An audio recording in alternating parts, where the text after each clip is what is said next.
What is going on, everyone? We are here with another episode of the Spotlight series hosted by yours truly, ACK. You all know the drill at this point is we're up over 60 different episodes now, which is crazy because back in 2020, when I had first started this, I really never thought it would pan out to be anything. And I remember I did 4 back-to-back interviews that first day. Obviously, shout out to all those artists and shout out to the artists that have come on after that, because it's expanded so much, and I've met so many talented artists, whether they're here in the US, if they're up in Canada, Australia, Ireland. Like, just I haven't traveled to any of these places, but just to actually hear the different music genres and hear the different artistry that all these artists have is just, it's really cool and really unique, and y'all are digging it and enjoying the ride. And today, definitely one of my more favorite interviews. I've been excited for weeks to have her on here. Like, she's just super, super talented. And obviously, my favorite part is when they perform, and that's going to be at the end of the show today. And you guys are going to understand exactly what I'm talking about once we get there. But today I have Samantha Sage on. And Samantha, how are you today? Doing well. How are you? Thanks so much for having me. No, of course. Sorry for the little long intro. I know you were sitting there patiently waiting, but I am just thrilled to have you on. I mean, obviously, we've been talking over the last couple of weeks, and like I said, I mean, you're not bashing any artist that's been on. Every artist that's been on the show has been fantastic, but it's just something about your tone and your vocals and stuff when you do covers or you have your originals and stuff like that. It's just, you are such a talented artist, and I'm super excited to have you on the show. Oh, well, thank you so much. I appreciate it. And thank you for having me. No, of course. So kind of always just jumping right into the first question, like I normally do, is it starts with the basic of basics.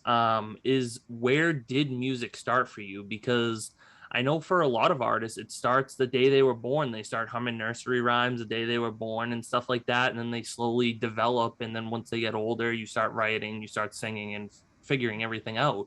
But then I always like to compare it to someone like myself as well, because I only started back in 2018. So that was only like 4 or 5 years ago. So where did all like the singing and playing, how did everything come about for you? So I started playing when I was 4 or 5, and I started singing probably around the same time. I was always very interested in music. My mom said I danced around a lot as a toddler, as much as a toddler could dance, I guess. But I've always loved singing and writing songs. It's definitely been an outlet for me throughout my whole life, whether elementary, middle, or high school. Now after college, it's just something that's always grounded me and made me feel really connected with who I am, as well as comfortable sharing, my thoughts and feelings with the world. Yeah. Yeah. No, and that's awesome just because it's so cool, because like you can go out and listen to any artist song and you're like, "Oh, okay, great. Like they have a cool song." But at the end of the day, when like I do interviews like this, you really get to kind of hear the backstory on how an artist like grew up in the music business and how they go about writing songs and stuff like that. And I know for me, there's definitely a lot of inspirations. And that's kind of, I could sit here and literally name you hundreds and hundreds of artists and probably sit here for 4 hours just talking about different artists. And I always say is like Chris Daughtry. He is a huge inspiration for me. And it's just his vocals and his tone and then his songwriting and stuff like that. And then Garth Brooks is definitely up there for me too. But inspirations are just so cool, and people have so many different artists that they look up to and stuff like that. So kind of my next question to you is, who are some of like your inspirations, and like who are some people that you really kind of look up to and get inspired by? Okay, so there's just so many. I definitely have to say Ed Sheeran, Harry Styles, Carrie Underwood, and Fleetwood Mac are probably some of my bigger inspirations. I just like, there's an edge to each artist, and their edge is a little bit different.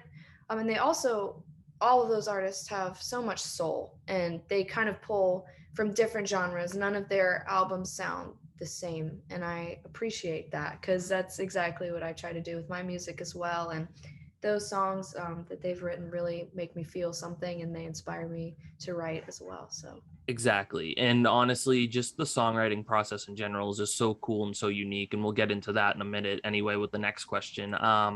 But yeah, no, it's just the way they go about doing stuff and kind of how they connect with their fans through their music and stuff like that, because that's a huge thing for me as a songwriter. Is if I can write a song that, yeah, I mean, it could help millions of people, but as long as I can connect with that one person through that one song, at the end of the day, that would be the accomplishment, and like I could just retire from songwriting after that one. Exactly. But yeah, no, so it's crazy just to kind of, because there's so many different inspirations, and like you said, you could name hundreds of artists and we could sit here for hours talking about that. But the creative process is just really a cool and unique thing, because there's never a wrong or right answer when I ask this question, and there's no rhyme or reason to the creative process, and you probably know that as a songwriter. And you probably don't have a set method. It's probably all over the place, like I am too. Yeah. um but I always have to quote Garrett Walker, who was on the show. He said the analogy perfectly, and I kind of just incorporated into the question now. Is the songwriting process is like a puzzle.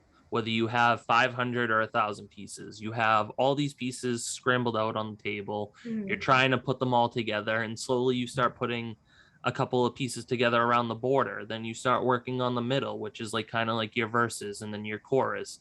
And then by the end, you have this whole masterpiece. You figure out where all these pieces fit, and you have this picture. You have this something you can listen to and cherish for the rest of your life. So my question is obviously there are so many different ways that you can go about writing a song, and Shady obviously is a fantastic song. I was just listening to Thank that you. before the interview. But what is your creative process like when it comes to writing a song?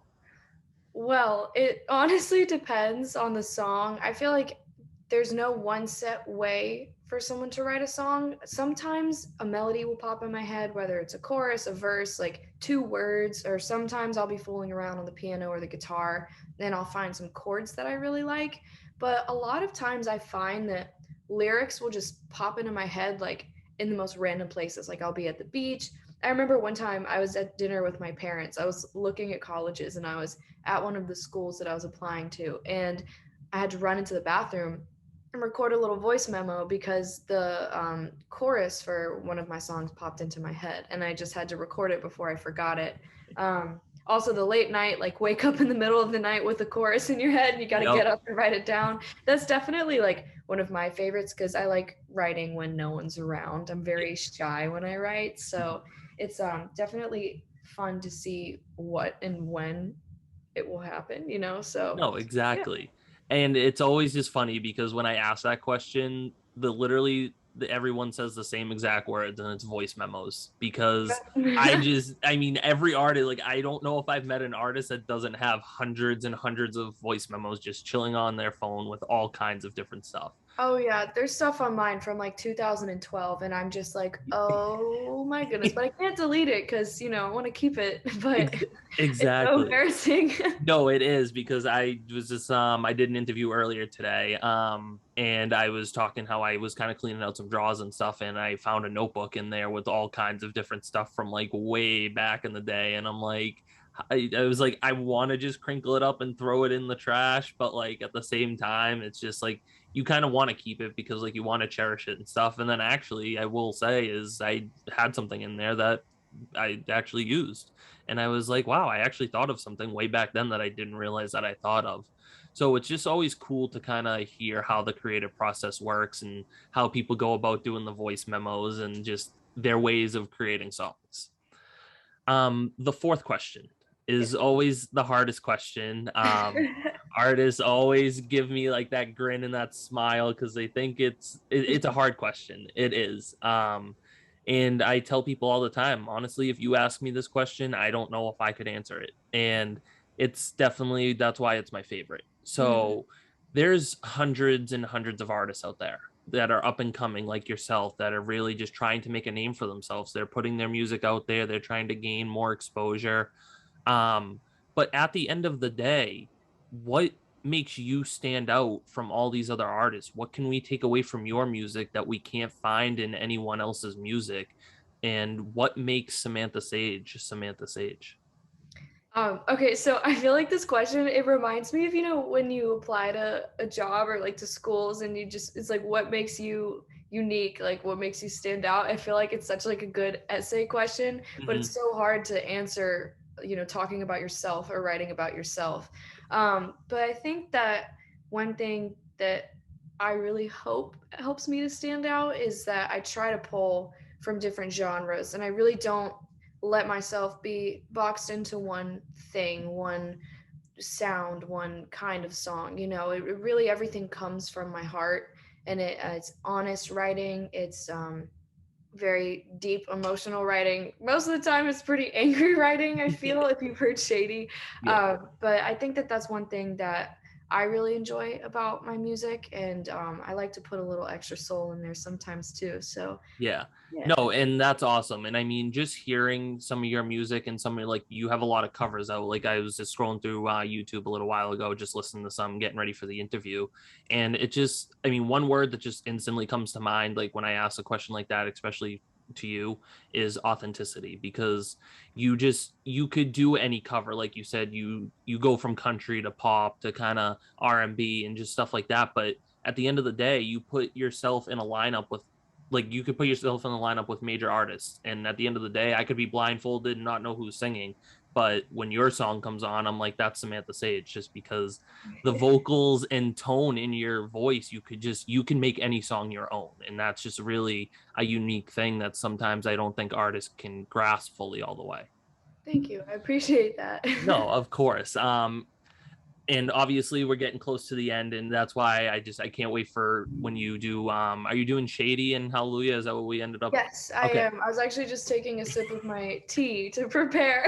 Yeah, no. So obviously, when you start doing those after I ask the last question, is people are gonna understand what I'm talking about when you start saying it. Just because I think I said it to you during the pre-interview too, is I don't understand how you're not selling out like stadium tours right now and like on tour worldwide, because it's absurd to me. Well, thank But you. like kind of obviously looking towards the future and maybe possibly stadium tours and stuff like that is the fifth and final question. Is it, what are your goals as an artist? Like, where do you want to go with your music? Obviously you have Shady out right now. I know you have some more stuff in the works, and just kind of what else can we expect from you down the road? Yeah, so I guess short-term goals would just be to be releasing more music, to build a following on social media. I'm just continue to post covers and originals and see how that goes. Long term, like you were saying, I would absolutely just love to go on tour, whether it's opening or headlining. I think that traveling, because that's one of my other passions is traveling. I majored in international studies in college, so it's a good way to kind of meld my two passions.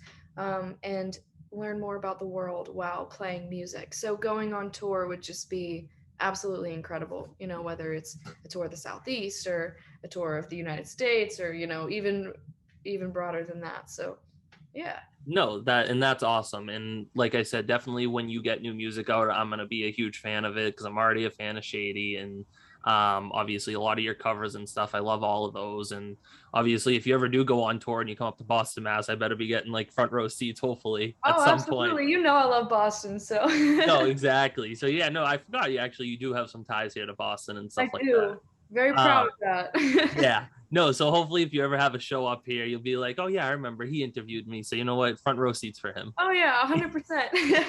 Same to you. Same to you. Yeah. So that kind of concludes all the questions I have, and it's getting to the good part of the interview, which is always hearing a performance by you. And today you're gonna do two songs. We're switching it up. Usually artists do one song, but having you on today to do two different songs. And I'm gonna kind of put myself on mute. Obviously, I know you're doing the original, so if you kind of want to, when you do that one, if you're doing that first or second, if you want Yeah. to just give us a little background on how that song kind of came about, and then obviously the cover is pretty self-explanatory anyway. So I Yeah. will put myself on mute. I'll kind of let you take the floor, and you are good to go. Can I mute myself really quickly and push the camera away? Because I don't want to like blast the speaker. No, you are totally good. Take your Okay. time. Do what you need to do. All right, perfect. I hope that's far enough away. But so I'll do Shady first. I wrote this song back in 2019 before I was even Samantha Sage. I wrote this about a friendship that I was struggling with at the time. It's just one of those one-sided friendships, and I kind of felt like she had ulterior reasons for becoming my friend than to just, have a genuine relationship and friendship. So it was a little shady to me, and I got really angry about it. So I wrote this song called Shady, which, I feel like is pretty much sums up the vibe of the song. So without further ado, this is Shady. Shady, shady, acting shady. Tell me why you do this, baby. Thinking that you fooled me all this time. Crazy, crazy, acting crazy. Like I haven't noticed lately. Things you have been saying are all lies. Smile to my face. You think you know just what to say. I smile and wave, but I see your wheels start turning, babe.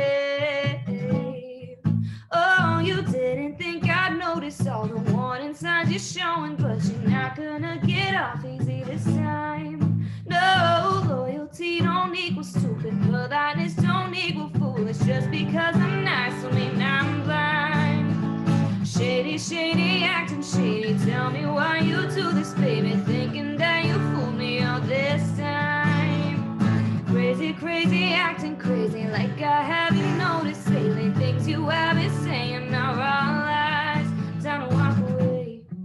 Gave you a chance to come out clean, but you played your games. Didn't know I saw all the receipts. Oh, you didn't think I'd notice all the warning signs you're showing, but you're not gonna get off easy this time. No, loyalty don't equal stupid, politeness don't equal foolish. Just because I'm nice don't mean I'm blind.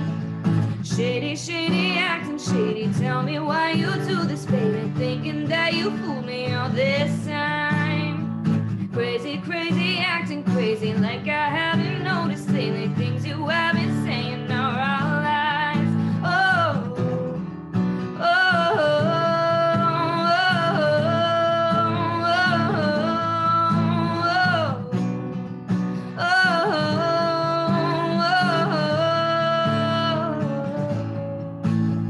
you think I would believe you, but I think I'm gonna leave you. There's no way you can convince me that you're right. Oh, and you almost got away with it, but your biggest mistake was bullshitting a bullshitter. Oh, but you tried. Shady, shady, acting shady. Tell me why you do this, baby. Thinking that you fooled me all this time. Crazy, crazy, acting crazy. Like I haven't noticed lately. Things you have been saying are all lies. Oh. I mean, Oz, like I don't even know what to say at this point. Like the chills already came in, and like it's just there's nothing else to say. I mean, people when they hear this are just gonna understand what I'm talking about. That you were just such a talented singer. Oh, thank you. I appreciate that. I No, still get nervous performing that song. I guess just because it's my first one out, no, That's and the I thing. get that. Like it's definitely nerve wracking having your first song out there because I remember when me and my friend Alexa we released Lonely, and it was just it was definitely nerve wracking because I'm like, are people gonna like this? Like I don't know, and I wrote the song and I'm like, I don't know, like is this even good? But then it blew up a little bit and it gained traction. So never be scared to release music. And like I said, you are just super talented, and I don't think you could go wrong with any song that you release. Well, thank you. No, of course. So obviously we got one more song here today. We're mixing it up a little bit because normally we just do the one and then that's usually the end of the show. But we'll do one more today. Obviously you're doing a cover for this one, so I will put myself back on mute, and the floor is yours again. Awesome. Well, thank you again. This has been so much fun. This next song and the last song that I'm going to play is Hallelujah. This is a song that I've just always loved to play. I usually end my shows, whether on live or, in person at restaurants and bars where I live. I just adore this song, and I feel like it resonates in a lot of different people's hearts. So this is my rendition of Hallelujah.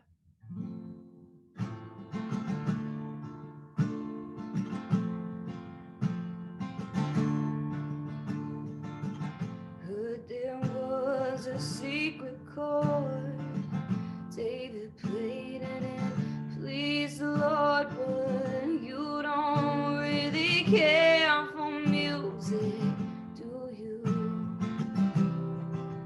Well, it goes like this: the fourth, the fifth, the minor fall, the major lift, the baffled king composing hallelujah, hallelujah, hallelujah. Hallelujah, hallelujah. Your faith was strong, but you needed proof. You saw her bathing on the roof, her beauty and the moonlight overthrew you. Well, she tied you to her kitchen chair, she broke your throat, she cut your hair. From your lips she drew the hallelujah, hallelujah, hallelujah,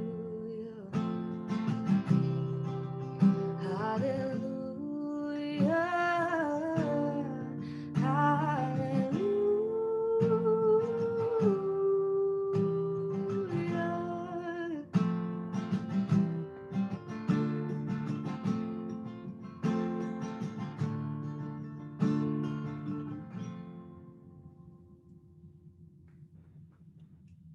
I mean, amazing job. What I was just thinking is Kelly and Kat, they were on the show, two sisters from New York, super, super talented. And they kind of started this thing when they did their song at the end of the show. And it was either chills or go home for like the next episodes all after that. And it's like the way it went was is if I got the chills, then your episode would air. If I didn't, then I'm not sure what was happening with your episode. But I mean, regardless, the episodes were gonna air. But honestly, they had set the bar so high because just it blew me away with their performance. But I think after both of those, I think you're the new trendsetter for this interview series for like you're the top chart at this point. Like there's just you're like I said, I'm just a huge fan of the artistry that you have. Well, thank you so much. I very much appreciate that. Thank you for having me on your podcast. I've only ever done a couple of these, so it's definitely fun to talk to new people and see their process for podcasting and the questions that they ask. So I very much appreciate you having me on today. No, of course. I honestly just appreciate you taking time out of your day to sit here and talk about your story through music because like I said, it's so cool because you can go out and listen to any song and be like, "Oh, cool, that's a great song. This artist is good." But sometimes you don't know who the artist actually is and how their whole process works and how the behind the scenes in the music industry works. So that's why I love doing this kind of stuff and I think that's why a lot of people relate to this is because it's not about me. I'm not here to talk about myself. Like I just want to talk about your story, what you're doing in the music business and help you gain more exposure at the end of the day. Yeah, thank you so much. Yeah, I mean, this is incredible. It's always fun getting to play and talk about music, whether it's on a podcast, just on the porch hanging out, whatever. Exactly. It's just, it's always fun to meet fellow musicians and chat with them. So, again, Exactly. thank And then you. it's just making those connections can open so many different doors too. You never know where any of that can lead and what can happen from this. So obviously that kind of concludes this episode, but kind of before I do my little outro here is where can we find you on social medias? Yeah, you can find me on TikTok, Instagram, Pinterest, YouTube. Samantha Sage Official is my handle. I'm trying to think anywhere else. Well, Spotify, of course, under Samantha Sage, Apple Music, all of the distribution services. So you can find me pretty much anywhere. And hopefully, I'll be having a couple songs about ready to release very shortly. So stay tuned for that. Oh, awesome. And like I said, I kind of when we finished up the fifth question is I'm definitely on the ride with you. So when you do release that new music, I am 100% ready for it. I'll definitely let you know. No, exactly. So I am excited. And I know once people hear this interview and kind of hear your performances and stuff, they'll definitely be on the journey with you. And you have all the potential in the world. And I can't wait to see what else happens. Thank you so much. No, of course. So that kind of concludes another episode of the Spotlight series hosted by yours truly, ACK. You all know the drill at this point is Sundays, 1 p.m. Eastern. We have a new episode. You never know who's going to be on here. You never know what you're going to see. So y'all stay tuned and I'll see you next week.